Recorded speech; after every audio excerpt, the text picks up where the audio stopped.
Hi friends, ഞാൻ കഴിഞ്ഞ സെഷനിൽ പറഞ്ഞ പോലെ കോഡ് പണി യൂസ് ചെയ്ത് നമ്മളൊരു ചെറിയ റിയാക്ട് പ്രോഗ്രാമാണ് നമ്മൾ ഉണ്ടാക്കുന്നത്. സോ നേരത്തെ പറഞ്ഞ പോലെ ഇതിൻ്റെ ഒരു ഗോളും ഒന്നുമില്ല, ചുമ്മാ കുറച്ച് കോഡ് നിങ്ങൾക്ക് ഒരു ഇൻട്രൊഡ്യൂസ് ചെയ്യിക്കാൻ വേണ്ടിയിട്ട് മാത്രമാണ് ഞാനത് ചെയ്തത്. സോ നിങ്ങൾക്ക് വർക്കൗട്ട് ചെയ്ത് നോക്കുക. അത് ഇൻ കേസ് ഔട്ട്പുട്ട് കിട്ടിയില്ലെങ്കിൽ യാതൊരു കുഴപ്പവുമില്ല. ഈ കാണുന്ന ലിങ്കിൽ നിങ്ങൾ ബ്രൗസറിൽ ഒരു വർഷം ഒന്ന് ഹിറ്റ് ചെയ്ത് നോക്കുക. സോ ഈ ലിങ്ക് യൂസ് ചെയ്ത് കഴിഞ്ഞാൽ നിങ്ങൾക്ക് അതിൻ്റെ ആക്ച്വൽ കോഡ് കിട്ടും.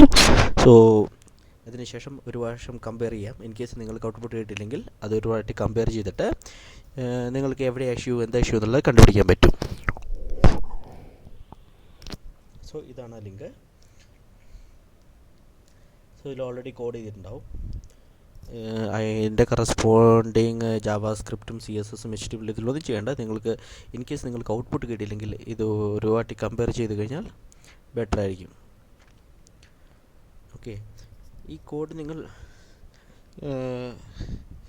ബെറ്റർ എവിടെയെങ്കിലും സേവ് ചെയ്തിടുക. ബിക്കോസ് നമ്മുടെ ക്ലാസ് പ്രോഗ്രസ് ആവുന്ന തോറും നമ്മൾ ഇതിൽ ഇവൻറ്റ്സ് ആണെങ്കിലും ഇല്ല സ്റ്റേറ്റ് ആണെങ്കിലും ഇതൊക്കെ ക്ലാസ്സിനെ കുറച്ച് മുമ്പോട്ട് പോകുന്നതോറും നമ്മളിതൊക്കെ എക്സ്പ്ലെയിൻ ചെയ്തായിരിക്കും യൂസ് ചെയ്യുന്നതായിരിക്കും. ഓക്കെ, സോ ഇത് നിങ്ങൾ എവിടെയെങ്കിലും സേവ് ചെയ്യുകയാണെങ്കിൽ ബെറ്റർ ആയിരിക്കും. അതിനുശേഷം ഒരു കാര്യം എനിക്ക് വളരെ ഉറപ്പാണ്, നിങ്ങൾക്ക് ഇത് കണ്ട ശേഷം കുറേ ഡൗട്ട് ഉണ്ടാവും. സോ എൻ്റെ മനസ്സിൽ തോന്നിയ ഡൗട്ടാണ് ഞാനവിടെ കുറിച്ചിട്ടിരിക്കുന്നത്. എൻ്റെ മനസ്സിൽ തൽക്കാലം ഞാൻ 6 ഡൗട്ടാണ് എടുത്തിരിക്കുന്നത് മേജറായിട്ട്. സോ നമുക്ക് 1 by 1 ആയിട്ട് ചെക്ക് ചെയ്യാം. ഞാൻ എക്സ്പ്ലെയിൻ ചെയ്ത് തരാം കറസ്പോണ്ടിംഗ്ലി എന്താണ് ഓരോ സെക്ഷൻ എന്നുള്ളത്. So will take first one. എന്താണ് റിയാക്ട്, എന്താണ് അതുകൊണ്ടുള്ള ഉപയോഗം? ഇത് നമ്മൾ ഇവിടെ തുടക്കം തന്നെ പറഞ്ഞിരുന്നു ഞാനത്. പിന്നെ അതിന് ശേഷം ബോറിംഗ് ആയിരിക്കും എന്നൊക്കെ പറഞ്ഞിരുന്നു. സോ ഞാനിവിടെ എക്സ്പ്ലെയിൻ ചെയ്തുതരാം എന്താണ് റിയാക്ട്, എന്താണ് അതിൻ്റെ ഉപയോഗം എന്നുള്ളത്. സോ നമുക്ക് നമ്മുടെ ആദ്യത്തെ ചോദ്യത്തിലേക്ക് എടുക്കാം. എന്താണ് റിയാക്ട്, എന്താണ് അതിൻ്റെ പർപ്പസ്? സോ ഇവിടെ റിയാക്ട് എന്നാൽ React is a JavaScript library. ഇതൊരു ജാവാസ്ക്രിപ്റ്റ് ലൈബ്രറിയാണ്. React ultimate purpose is to show content, അതായത് HTML to users and handle the user interaction. ഇവിടെ ഇതിൻ്റെ ആദ്യത്തെ ഗോൾ എന്ന് പറഞ്ഞാൽ UIയിലേക്ക് യൂസ്ഫുൾ കണ്ടൻറ്റൊക്കെ കാണിക്കാൻ വേണ്ടിയിട്ടാണ്. ഇവിടെ കണ്ടൻറ്റ് എന്ന് പറഞ്ഞാൽ HTML ആണ്. അതിൽ ഡിവ്, സ്പാം, ഹെഡർ എല്ലാം പെടും. സോ ഈസി ആയിട്ട് ഈ HTML കണ്ടൻറ്റ് നമുക്ക് ബ്രൗസറിൽ കാണിക്കാൻ വേണ്ടിയിട്ടാണ് നമ്മളിവിടെ റിയാക്ട് യൂസ് ചെയ്യുന്നത്. ഇനി അതിനുശേഷം ആ കണ്ടൻറ്റ് യൂസറായിട്ട് ഇൻട്രാക്ട് ചെയ്യേണ്ടി വരും. എന്ന് വെച്ചാൽ ഒരു ബട്ടൺ ക്ലിക്ക് ആവാം, അല്ലെങ്കിൽ ഇൻപുട്ട് ടൈപ്പ് ചെയ്യണ ഇൻപുട്ട് ആകാം, അല്ലെങ്കിൽ ഒരു ഡിവ് ഡ്രാഗ് ആൻഡ് ഡ്രോപ്പ് ആവാം. സോ അതിൻ്റെ സെക്കൻഡ് ഗോൾ എന്ന് പറഞ്ഞാൽ ഈ യൂസർ ഇൻട്രാക്റ്റ് ആയിട്ട് ഹാൻഡിൽ ചെയ്യാൻ വേണ്ടിയിട്ടാണ് നമ്മൾ യൂസ് ചെയ്യുന്നത്. യൂസറായിട്ട് എങ്ങനെ ഇൻട്രാക്റ്റ് ചെയ്യിക്കാം എന്നൊക്കെ നമ്മൾ ഭാവിയിൽ പഠിക്കുന്നതാണ്. അതിൻ്റെ സെക്കൻഡ് ഗോൾ ഇപ്പോൾ ഇതാണ്. ഇതേപ്പറ്റി ഞാൻ കൂടുതൽ പറഞ്ഞ് കൺഫ്യൂസ് ആക്കുന്നില്ല. നമ്മൾ പോകെ പോകെ ഇതൊക്കെ പഠിക്കുന്നതായിരിക്കും. ഇപ്പോൾ നമുക്ക് രണ്ടാമത്തെ ക്വസ്റ്റ്യനിലേക്ക് കിടക്കാം. നമ്മുടെ രണ്ടാമത്തെ ക്വസ്റ്റ്യൻ, നമ്മൾ എന്തുകൊണ്ട് റെഡക്സ് യൂസ് ചെയ്യുന്നില്ല ഈ ആപ്ലിക്കേഷനിൽ? ഈ റെഡക്സ് എന്താണെന്നൊക്കെ അപ്പോൾ കുറച്ച് വീഡിയോയ്ക്ക് ശേഷം പറയുന്നതായിരിക്കും. ഇപ്പോൾ ഞാൻ പറഞ്ഞ പോലെ എന്തുകൊണ്ട് റെഡക്സ് യൂസ് ചെയ്യുന്നില്ല. സോ നമുക്കിവിടെ രണ്ടാമത്തെ ചോദ്യത്തിലേക്ക് എടുക്കാം. Why didn't we use Redux to make that app? നമ്മൾ ഇവിടെ റെഡക്സ് യൂസ് ചെയ്തിട്ടില്ല. നമ്മൾ ഈ ആപ്ലിക്കേഷനിൽ ആകെ യൂസ് ചെയ്ത് റിയാക്ട് മാത്രമാണ്. വളരെ കോംപ്ലിക്കേറ്റഡ് ആയ ആപ്ലിക്കേഷൻസ് പോലും നമുക്ക് റിയാക്ട് യൂസ് ചെയ്ത് തന്നെ ക്രിയേറ്റ് ചെയ്യാൻ പറ്റുന്നതാണ്. React can work by itself, but it can also work with tremendous variety of other libraries, packages, servers and databases. നമ്മൾ ഇതൊക്കെ ഫ്യൂച്ചറിൽ യൂസ് ചെയ്യുന്നതാണ്. ഇപ്പോൾ നിങ്ങൾക്ക് ചെറിയ ഡൗട്ട് ഉണ്ടാവും റെഡക്സ് എന്താണെന്നൊക്കെ. അതൊക്കെ ഞാൻ എക്സ്പ്ലെയിൻ ചെയ്ത് തരുന്നതാണ്. എന്നോട് അടുത്ത വീഡിയോസിലൊക്കെ ഞാൻ എക്സ്പ്ലെയിൻ ചെയ്ത് തരുന്നതാണ്. നമുക്ക് ഇപ്പോൾ അടുത്ത സെഷനിലേക്ക് കിടക്കാം. മൂന്നാമത്തെ ചോദ്യത്തിലേക്ക്, what is this class thing? So ഇവിടെ നമ്മുടെ അടുത്ത ചോദ്യമാണ്, what is that class thing? So നമ്മുടെ കോഡ് ഓപ്പൺ ചെയ്യുകയാണെങ്കിൽ ഇവിടെ നമ്മൾ യൂസ് ചെയ്തു ക്ലാസ് ആപ്പ്.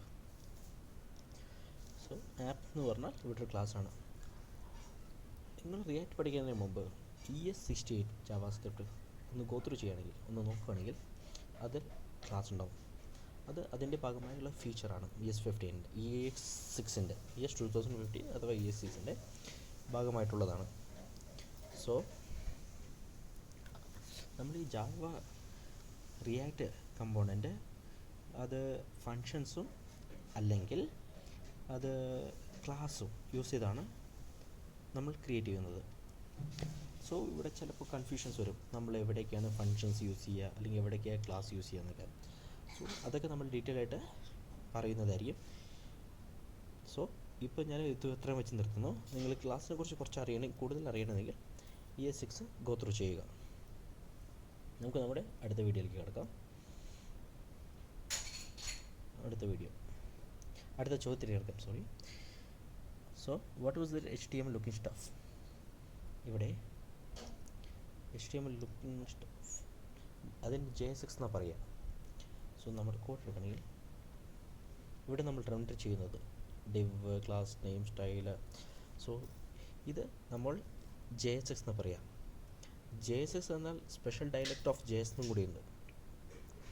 സോ ഇത് റെൻഡർ ചെയ്യുമ്പോൾ HTML എങ്ങനെ ആയിരിക്കണം എന്ന് റിയാക്ട് കമ്പനിയോട് പറയുന്നത് യൂസിങ് JSX ആണ്.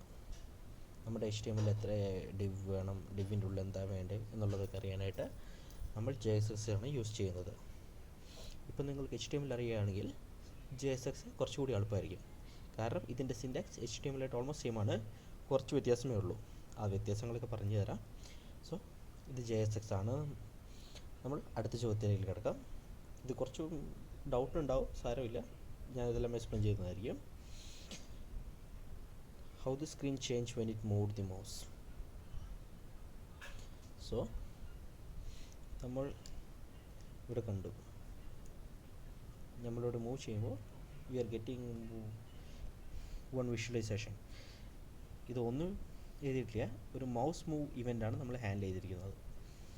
സോ യൂസിങ് ഇവൻറ്റ് ഹാൻഡിലർ വെച്ചിട്ട് നമുക്ക് റിയാക്റ്റ് വർക്ക് ചെയ്യാൻ പറ്റും. സോ ഇതിൻ്റെ സെക്കൻഡ് കോഡ് ഞാൻ പറഞ്ഞു വെച്ചാൽ യൂസർ ഇൻട്രാക്ഷന് വേണ്ടിയിട്ടും നമ്മൾ യൂസ് ചെയ്യും. അതായത് button click, mouse move, drag and drop, ഇതെല്ലാം നമ്മൾ റിയാക്ട് വെച്ചിട്ട് വർക്ക് ചെയ്യിക്കാൻ പറ്റുന്നതാണ്. സോ ഇതിൽ മൾട്ടിപ്പിൾസ് ഇവൻറ്റ് ഹാൻഡിലർ ഉണ്ട്. അതെല്ലാം ഞാൻ നെക്സ്റ്റ് വീഡിയോസിലെല്ലാം എക്സ്പ്ലെയിൻ ചെയ്തതായിരിക്കും. ഇത് ഇവൻറ്റ് ഹാൻഡിലർ വെച്ചിട്ടാണ്, മൗസ് മൂവ് ഇവൻറ്റ് ഹാൻഡിലർ വെച്ചിട്ടാണ് ഇതിൻ്റെ വിഷ്വലൈസേഷൻ കിട്ടിയിരിക്കുന്നത്. അടുത്ത ചോദ്യം, റിയാക്ട് ഡോമോ. നമ്മളിവിടെ ശ്രദ്ധിച്ചിട്ടുണ്ടാവും, ഇവിടെ ഞാൻ 2 ലൈബ്രറി ആഡ് ചെയ്തിരുന്നു തുടക്കം, React and React DOM. Okay, നമ്മൾ എന്തുകൊണ്ടാണ് റിയാക്റ്റും റിയാക്ട് ഡോമും ആഡ് ചെയ്തിരുന്നത്? റിയാക്ട് യൂസ് ചെയ്ത് നമ്മൾ കമ്പോണൻ്റാണ് ക്രിയേറ്റ് ചെയ്യുന്നത്. മൾട്ടിപ്പിൾ കമ്പോണൻറ്റ്സ് ക്രിയേറ്റ് ചെയ്യാൻ പറ്റും നമ്മളെ കൊണ്ട്. അതായത് ഒരു കമ്പോണൻറ്റ്, ഫോർ എക്സാമ്പിൾ ഇതൊരു കമ്പോണൻ്റ് ആയിട്ട് എടുക്കാം എനിക്ക് വേണമെങ്കിൽ. ഈ പെൻ സെറ്റിങ്സ് മൊത്തമായിട്ടുള്ള കമ്പോണൻ്റാണ്. സോ അതുപോലെ ഇതൊരു കമ്പോണൻ്റ് ആണെന്ന് പറയാം. സോ റിയാക്ട് യൂസ് ചെയ്ത് മൾട്ടിപ്പിൾ കമ്പോണൻറ്റ്സ് എനിക്ക് ക്രിയേറ്റ് ചെയ്യാൻ പറ്റും.